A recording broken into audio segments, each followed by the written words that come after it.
Nation और मैं हूं आपके साथ शिप्रा झा। चुनाव आयोग के संकेत के बाद ये साफ हो चुका है कि बिहार में विधानसभा का चुनाव सही वक्त पर होगा। ऐसे में जितने भी दल हैं उनके अंदर सीटों को लेकर, सीट शेयरिंग को लेकर रस्साकसी शुरू हो चुकी है और एक सीट पर कई सारे ऐसे उम्मीदवार हैं जो अपनी उम्मीदवारी की दावेदारी करते नजर आ रहे हैं। अब उनके सामने दिक्कत ये आन पड़ी है कि आखिर उम्मीदवार या प्रत्याशी किसी को बनाया जाए तो वहां से किसे बनाया जाए।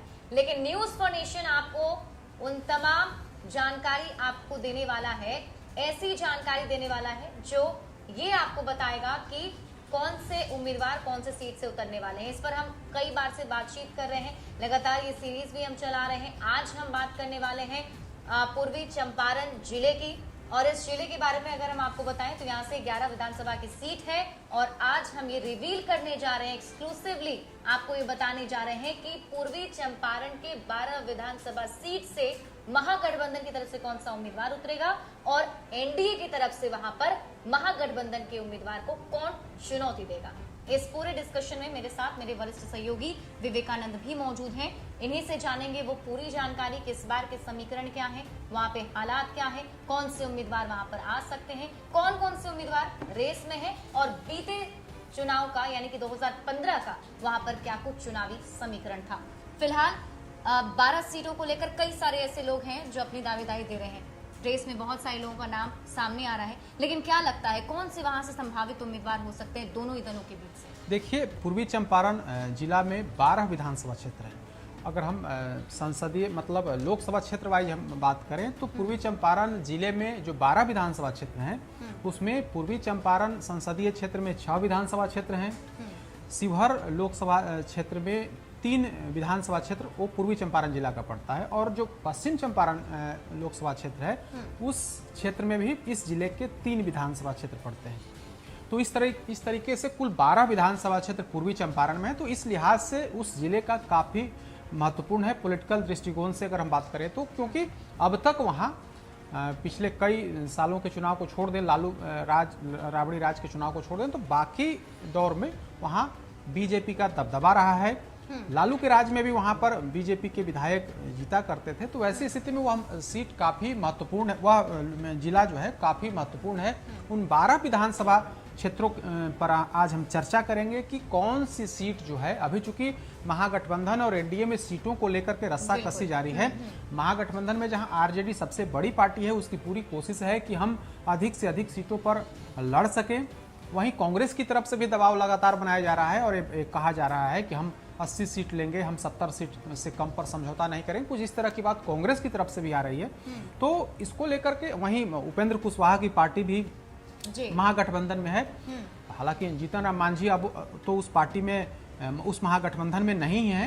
उनको मान करके चलिए कि अब वो महागठबंधन के पार्ट नहीं है। लेकिन सहनी जो पार्टी है वीआईपी, उसके अलावा उपेंद्र कुशवाहा की पार्टी आरएलएसपी, कांग्रेस और आरजेडी अभी वर्तमान में महागठबंधन के चारों पार्ट हैं। अगर हम एनडीए की बात करें तो एनडीए में भी अगर उस जिले की बात करें तो एनडीए में बीजेपी का उस जिले में अच्छी पकड़ है। बीजेपी का अगर हम 2015 की बात करें तो 2015 में बीजेपी महागठबंधन का लाख लहर होने के बावजूद बीजेपी ने वहां अच्छी खासी बढ़त बनाई थी और वहां पर उस जिले में 12 विधानसभा क्षेत्र में 7 विधानसभा क्षेत्रों पर बीजेपी की जीत हासिल हुई थी। बीजेपी के विधायक बने थे और 1 लोजपा का, यानी कि 12 विधानसभा क्षेत्र में 8 पर एनडीए का कब्जा हुआ था और 4 जो है 4 उसमें 4 महागठबंधन के खाते में। तो 2015 में जब एनडीए के खिलाफ में लहर थी, उस दौर में भी उस जिले में एनडीए ने बेहतर प्रदर्शन किया था और 12 में से 8 विधानसभा सीटें एनडीए के खाते में गई थी। तो ऐसी स्थिति में वह जिला जो है एनडीए के लिए काफी महत्वपूर्ण है। जेडीयू 2015 में एनडीए का पार्ट नहीं थी, तो जेडीयू को उस जिले में 2015 के जब चुनाव हुए थे तो 0 सीट मिला था, मतलब एक भी सीट नीतीश कुमार की पार्टी को उस जिले में नहीं मिला था। तो इस दृष्टिकोण से बीजेपी के लिए वह सीट काफी अहम है। अगर जेडीयू को इस बार जेडीयू एनडीए के साथ मिलकर के, बीजेपी के साथ मिलकर के चुनाव लड़ रही है, तो इस बार संभावना है कि जेडीयू को उस जिले में प्रतिनिधित्व मिलेगा। क्योंकि 2010 के अगर हम 10 साल पहले ले चलते हैं, जी जी 2010 में जब नीतीश कुमार की पार्टी बीजेपी के साथ थी तो उस जिले में उसे 5 सीट मिले थे, यानी कुल जो 11 से उस समय 11 सीट उस जिले में हुआ करती 2010 में, तो उस समय 2010 के चुनाव में बीजेपी को 6 सीटें मिली थी, जेडीयू को 5 सीटें मिली थी और 1 सीट जो है वो ढाका विधानसभा क्षेत्र, वहां से निर्दलीय उम्मीदवार के तौर पर एक पवन जायसवाल चुनाव जीते थे। तो 2010 में जेडीयू को अच्छी खासी सीट वहां पर मिली थी। 2015 में जेडीयू उस जिले में जेडीयू एनडीए का पार्ट नहीं थी, तो उस समय उसको 0 सीट मिले थे, यानी कि उस जिले में कोई सीट उसे नहीं मिला। लोजपा को 1 सीट 2015 के चुनाव में बीजेपी के साथ रहने का फायदा मिला और गोविंदगंज सीट एलजेपी के खाते में गई। तो हमने 2015 की स्थिति बताई कि नीतीश कुमार की पार्टी का महागठबंधन में रहने पर वहां क्या स्थिति हुई थी। 2010 का बात बताया कि 2010 में जब नीतीश कुमार की पार्टी जेडीयू बीजेपी के साथ थी तो वहां पर उसे 5 सीट मिली थी, उसे मिले थे 2000, और उस समय लोजपा को कोई सीट वहां पर नहीं मिला था। तो ये स्थिति थी उस जिले में। जी जी जी बिल्कुल। अब हम 2020 की बात करते हैं। 2020 में हम 12 विधानसभा क्षेत्रों की बात करें कि 2020 में जो सीटों का बंटवारा होने वाला है उसमें कौन सी विधानसभा क्षेत्र किस गठबंधन में किस पार्टी को जाने वाली, हम दोनों गठबंधन की चर्चा करेंगे, एनडीए गठबंधन की भी चर्चा करेंगे और महागठबंधन की भी चर्चा करेंगे। तो सबसे पहले हम रक्सौल विधानसभा क्षेत्र की बात करते हैं।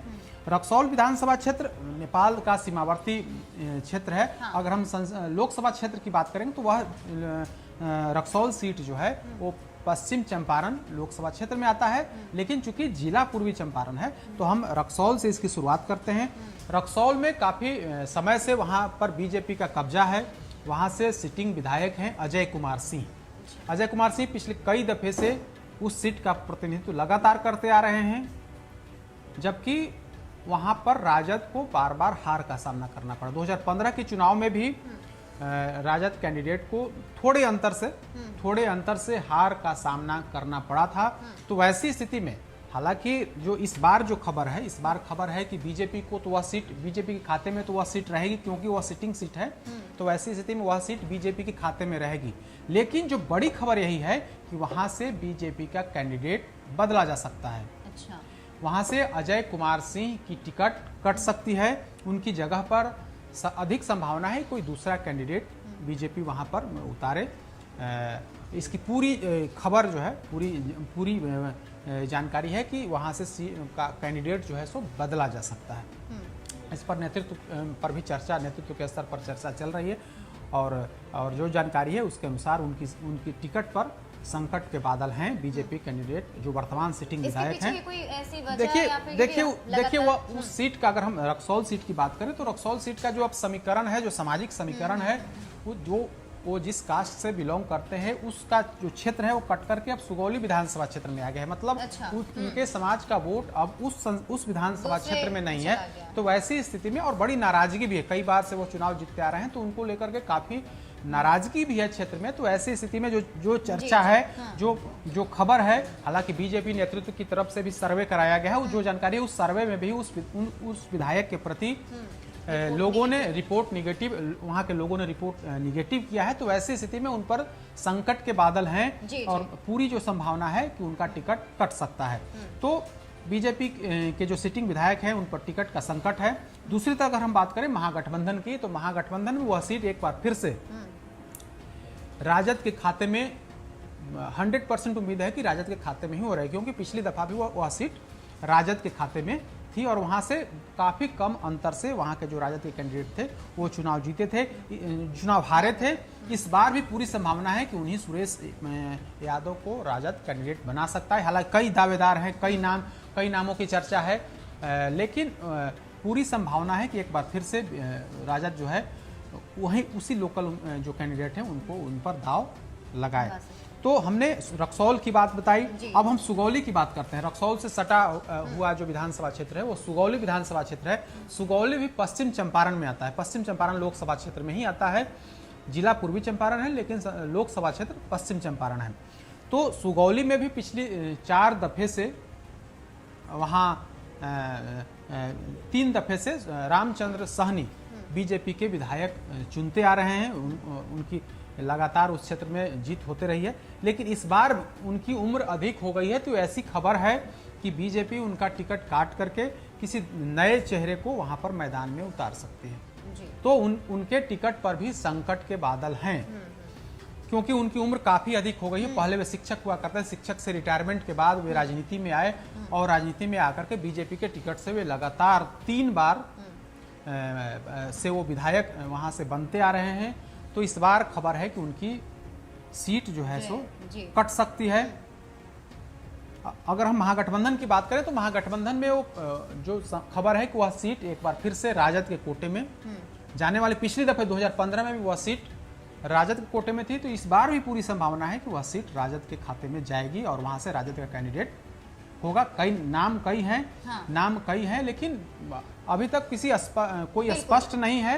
लेकिन इतनी उसमें इस बात में दम है कि वहां पर राजद किसी पिछड़ा या अति पिछड़े कैंडिडेट को ही वहां पर उम्मीदवार बनाएगी। इसकी पूरी संभावना वो दिख रही है। बिल्कुल। तो हमने अभी 2 सीटों पर बात कर ली है और ये 2 सीटों पर भी जो हमने देखा अभी तो बीजेपी और राजद के बीच ही कड़ी टक्कर देखने को मिल रही है। अगली कौन सी सीट? हम नरकटिया की बात करते हैं। नरकटिया विधानसभा क्षेत्र भी पूर्वी चंपारण जिला में है, लेकिन उसका जो लोकसभा क्षेत्र है वो पश्चिम चंपारण में आता है। पश्चिम चंपारण लोकसभा क्षेत्र में नरकटिया आता है। वहां पर सिटिंग जो विधायक हैं, राजद के विधायक हैं शमीम अहमद।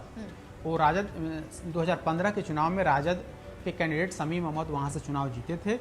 तब महागठबंधन जो एनडीए के में वह आरएलएसपी के खाते में वह सीट गई थी और वहां से आरएलएसपी के कैंडिडेट को बुरी तरीके से हार का सामना करना पड़ा था। इस बार जो जानकारी निकल करके सामने आ रही है कि एक तरफ राजद के जो सिटिंग विधायक हैं शमीम अहमद तो होंगे ही, दूसरी तरफ अगर हम एनडीए गठबंधन की बात करें तो एनडीए गठबंधन में वह सीट पूरी गुंजाइश है कि वह सीट जेडीयू के खाते में जाएगी। जेडीयू वहां से एक पूर्व विधायक को वहां से मैदान में उतारने की पूरी तैयारी कर ली है और वे अपने स्तर से वहां उस इलाके में घूम भी रहे हैं, लोगों से संपर्क भी कर रहे हैं। तो पूरी संभावना है कि वह सीट जेडीयू के कोटे में जाएगी। अगर जेडीयू के कोटे में जाती है तो नीतीश कुमार की पार्टी उस पूर्व विधायक को टिकट दे सकती है, ऐसी खबर निकल कर सामने आ रही है। बिल्कुल। तो यहाँ पर जेडीयू और बीजेपी आमने सामने। हाँ बिल्कुल, वहां पर जेडीयू और आरजेडी आमने सामने। हरसिद्धि की बात करते हैं। हरसिद्धि विधानसभा क्षेत्र सुरक्षित क्षेत्र माना है। वहां पर SC ST के उम्मीदवार ही चुनाव लड़ सकते हैं, वो सुरक्षित सीट है। तो वैसी स्थिति में वहां पर 2015 के चुनाव में आरजेडी के कैंडिडेट ने बीजेपी कैंडिडेट को हरा दिया था 2010 में, जबकि वह सीट बीजेपी के कब्जे में थी। लेकिन 2015 के चुनाव में बीजेपी के कैंडिडेट वहां से चुनाव हार गए और राजेंद्र राम आरजेडी के विधायक वहां से बने। इस बार जो जानकारी है उसके अनुसार वह सीट तो महागठबंधन में राजद के कोटे में रहेगी, लेकिन वह एनडीए में वह सीट जेडीयू के खाते में जाने की पूरी गुंजाइश है। जेडीयू ने अभी तक जेडीयू के हालांकि कई दावेदार हैं, कई उम्मीदवार लगातार संपर्क बनाने की कोशिश कर रहे हैं नेतृत्व से कि हमें टिकट दिया जाए, लेकिन कोई सशक्त दावेदार जेडीयू की तरफ से वहां पर अभी स्पष्ट तौर पर नहीं दिख रहा है। नाम कई हैं, लेकिन किसी एक पर अभी नेतृत्व ने कोई उन्हें इशारा भी नहीं किया है, कोई तैयारी करने के लिए भी नहीं किया है। तो वहां पर पूरी तरीके से अभी असमंजस है, कौन उम्मीदवार होगा यह कहना अभी जल्दीबाजी होगा। हरसिद्धि की बात हो गई। गोविंदगंज विधानसभा क्षेत्र की अगर हम बात करते हैं तो गोविंदगंज में 2015 में लोजपा को टिकट मिला था एनडीए गठबंधन में और वहां से राजू तिवारी चुनाव लड़े थे और उनकी जीत हुई थी। महागठबंधन में वह सीट कांग्रेस के खाते में गई थी और कांग्रेस ने वहां से अपना कैंडिडेट उतारा था, लेकिन कांग्रेस कैंडिडेट को हार का सामना करना पड़ा। इस बार एक बार फिर से वह सीट अधिक संभावना है, क्योंकि लोजपा में भले ही अभी नीतीश कुमार और लोजपा के बीच अनबन की बात चल रही हो, लेकिन पूरी गुंजाइश है कि लोजपा कहीं जाने वाले नहीं हो। लोजपा एनडीए गठबंधन में रहकर कहीं चुनाव लड़ेंगे। तो लोजपा जो गोविंदगंज सीट होगा वह सीट एक बार फिर से लोजपा के खाते में जाएगी और पूरी गुंजाइश है कि राजू तिवारी एक बार फिर से चुनाव मैदान में उतरेंगे और उनको शिकस्त देने के लिए कांग्रेस वह सीट महागठबंधन में कांग्रेस को ही जाने वाली है। 2015 में भी कांग्रेस के खाते में वह सीट गई थी और इस बार भी पूरी गुंजाइश है कि वह सीट कांग्रेस के खाते में जाएगी। और कांग्रेस में उसमें कई उम्मीदवार अभी चुनाव को लेकर के तैयारी कर रहे हैं। 2015 में जो चुनाव लड़े थे वो भी तैयारी कर रहे हैं। वहाँ से एक और कांग्रेस के नेता हैं और वहाँ लोकल जिला पार्षद हैं गप्पू राय, वो भी तैयारी कर रहे हैं। हालांकि गप्पू राय की पत्नी वहाँ से जिला पार्षद हैं, लेकिन वो अपनी स्तर से तैयारी कर रहे हैं। कई अन्य जो नेता हैं कांग्रेस के, वे भी तैयारी में जुटे हुए हैं। तो कई नाम हैं कांग्रेस अपने नेता अपने स्तर से यह बताने की कोशिश में है कि हमें टिकट मिलने वाला है। बिल्कुल। तो गोविंदगंज में एक तरफ लोजपा, दूसरी तरफ कांग्रेस की लड़ाई होगी। इस बार भी वही 2015 में वही हुआ था और इस बार भी वही कुछ होने वाला है। केसरिया की बात करते हैं। केसरिया जो विधानसभा क्षेत्र है वह पूर्वी चंपारण लोकसभा क्षेत्र में आता है और जो सटा हुआ है वो मुजफ्फरपुर सीमा से सटा हुआ इलाका है। तो उस सीट पर इस बार 2015 के चुनाव की अगर हम बात करें, 2015 में उस सीट पर राजद वहां से कैंडिडेट चुनाव मैदान में उतरे थे और उनकी जीत हुई थी। एक बार फिर से पूरी गुंजाइश है, वही राजद के खाते में वो सीट रहेगा और वही कैंडिडेट वहां पर होंगे। वह सीट तब 2015 में जेडीयू बीजेपी के वहां कैंडिडेट चुनाव मैदान में उतरे थे, लेकिन उनकी हार हुई थी। इस बार वह सीट जो है वो जेडीयू के खाते में जाने वाली है। पूरी संभावना है वहां से 2-3 उम्मीदवार, मजबूत उम्मीदवार चुनाव मैदान में उतरने की तैयारी कर रहे हैं। लेकिन कौन उम्मीदवार होगा जेडीयू का यह तय नहीं है, लेकिन वह सीट जेडीयू के खाते में जाएगी, इतना तो क्लियर है। अब कल्याणपुर की हम बात करते हैं। केसरिया सटे कल्याणपुर विधानसभा है, वह भी पूर्वी चंपारण लोकसभा क्षेत्र में आता है। वहां से बीजेपी के सिटिंग विधायक हैं, लेकिन वहां से राजद की पूरी दावेदारी विपक्ष की बात करें तो 2015 में वहां से सचिंद्र प्रसाद सिंह कल्याणपुर से चुनाव जीते थे, जो बीजेपी के विधायक हैं। इस बार वहां से राजद का ही कैंडिडेट वहां से महागठबंधन का प्रतिनिधित्व करेगा। तो कल्याणपुर में एक तरफ बीजेपी दूसरी तरफ आरजेडी। हालांकि आरजेडी में वहां से कई नाम की चर्चा है, लेकिन एक जो वहाँ के लोकल विधायक हुआ करते थे उनके पुत्र के नाम की चर्चा तेज है। तो अब देखिए किसको टिकट मिलता है, लेकिन पूरी गुंजाइश है कि वहां से राजद का ही उम्मीदवार होगा और राजद का प्रत्याशी चुनाव मैदान में उतरेगा और दूसरी तरफ बीजेपी के कैंडिडेट होंगे। बिल्कुल, अभी तक जितने भी सीटों की हमने बात की है उसमें से मैक्सिमम सीटें जो हम देख रहे हैं महागठबंधन में तो राजद के पास जा रहा है और दूसरी तरफ बीजेपी के पास। बिल्कुल उस जिले में सीधे तौर पर बीजेपी और राजद की लड़ाई है, मुख्य लड़ाई राजद की है। और जेडीयू और कांग्रेस मतलब यूं कहें कि पिछलग्गू की तरह उस जिले में तो पिछलग्गू हैं। जेडीयू बीजेपी के कंधे पर रह करके वहां से चुनाव जीतती है और कांग्रेस की अगर बात करें तो कांग्रेस कहीं ना कहीं राजद के बूते अगर कुछ वोट भी आता है तो कांग्रेस को राजद के बूते वहां प्रतिनिधित्व मिलता है और उसी के आधार पर एक सीट गोविंदगंज सीट जो है वो कांग्रेस को पिछली दफा भी मिला था और इस बार भी यही संभावना है कि उसे गोविंदगंज सीट कांग्रेस के खाते में जाएगी। बिल्कुल, तो 7 सीटों की बात हो गई है। पिपरा की हम बात करते हैं। पिपरा विधानसभा क्षेत्र मुजफ्फरपुर और मोतिहारी के बीच में है और एक सीमा मुजफ्फरपुर से लगी हुई है और पूर्वी चंपारण लोकसभा क्षेत्र में ही आता है। और इस बार जो है 2015 में वह सीट जो है बीजेपी के वहाँ से कैंडिडेट चुनाव जीते, उनका बीजेपी के विधायक चुनाव जीते और वहाँ से जेडीयू के कैंडिडेट जो है वो चुनाव हारे थे। 2015 में जेडीयू ने महागठबंधन में वह सीट जेडीयू के खाते में गई थी और वहां से जेडीयू का प्रत्याशी हार गया था। उसमें भी बड़ी विचित्र स्थिति हुई थी कि चुनाव मतलब नामांकन से ठीक पहले नीतीश कैबिनेट में मिनिस्टर रहे अवधेश कुशवाहा का टिकट कट गया था, उन्हें पार्टी से निकाल दिया गया था। दरअसल उनका एक वीडियो वायरल हुआ था, उस वायरल वीडियो के आधार पर नीतीश कुमार ने तत्काल कार्रवाई करते हुए उन्हें मंत्री पद से बर्खास्त कर दिया था, पार्टी से निकाल दिया था। जो टिकट मिला हुआ था उस टिकट को काट करके एक नए कैंडिडेट को वहां पर चुनाव मैदान में उतारा गया था। अवधेश कुशवाहा लगातार वहां से तैयारी कर रहे थे, सिटिंग विधायक थे। वैसी स्थिति में इन वक्त पर उनका टिकट काट करके, चूंकि एक वीडियो वायरल हुआ था, उस वीडियो के वायरल होने के बाद नीतीश कुमार ने तत्काल एक्शन लिया था और उनका टिकट को काट दिया था और वहां पर एक नए कैंडिडेट को मैदान में उतारा था। लेकिन वह कैंडिडेट बीजेपी के आगे वो हार गया था। तो इस बार अगर हम 2020 की बात करें तो एक तरफ वह सीट जो है उस सीट पर संशय इस बार बरकरार है, क्योंकि नीतीश कुमार की पार्टी जेडीयू की तरफ से एक बार फिर से अवधेश कुशवाहा को अब नीतीश कुमार ने अपनी पार्टी में मिला लिया है। 2015 में उन्होंने उनको पार्टी से निकाल दिया था, लेकिन कुछ समय के बाद लगभग साल भर पहले नीतीश कुमार खुद उनके गाँव गए थे और उनसे उनके घर पर जाकर के उनको पार्टी में यूं कहें कि शामिल कराया था। अब उनकी गतिविधि बढ़ी हुई है, वे लगातार उस क्षेत्र में दौरा कर रहे हैं, लोगों से मुलाकात कर रहे हैं। खबर तो यही है कि जेडीयू ने उन्हें चुनावी तैयारी करने के लिए कह दिया और पूरी कोशिश होगी कि जेडीयू वह सीट बीजेपी से ले ले। बिल्कुल, इसमें पेच फंस सकते हैं, पेच फंस सकता है। तो पिपरा, हालांकि साथ में। हाँ बिल्कुल, पिपरा विधानसभा क्षेत्र जो है वर्तमान में अभी बीजेपी के वहां पर विधायक हैं, लेकिन चूंकि वह पैतृक तौर पर यूं कहें कुछ लंबे समय से वो जेडीयू के खाते में वो सीट थी पहले। अच्छा। वहां से जेडीयू के उम्मीदवार चुनाव लड़ते रहते थे एनडीए गठबंधन में भी, लेकिन जब एनडीए गठबंधन से नीतीश कुमार अलग हुए तो उस सीट पर बीजेपी ने कैंडिडेट दिया और वहां से बीजेपी के उम्मीदवार चुनाव जीत गए। तो वैसी स्थिति में बीजेपी के लिए अब वो सिटिंग सीट हो गई, लेकिन जेडीयू कह रही है कि वो हमारी परंपरागत सीट है और उस सीट को एक बार फिर से हमें चाहिए। और जेडीयू के जो नेता हैं, जो पूर्व मंत्री हैं अवधेश कुशवाहा, तैयारी कर रहे हैं।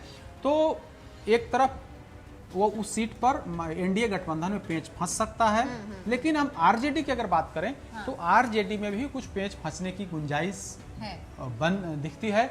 आरजेडी आरएलएसपी, चूंकि उस इलाके में कुशवाहा वोटों की संख्या अच्छी खासी है, तो आरएलएसपी की दावेदारी उस सीट पर बन सकती है और पूरी कोशिश अगर गठबंधन में है तो आरएलएसपी की उस सीट पर दावेदारी बन सकती है, लेकिन अधिक संभावना है कि वो सीट आरजेडी को जाए।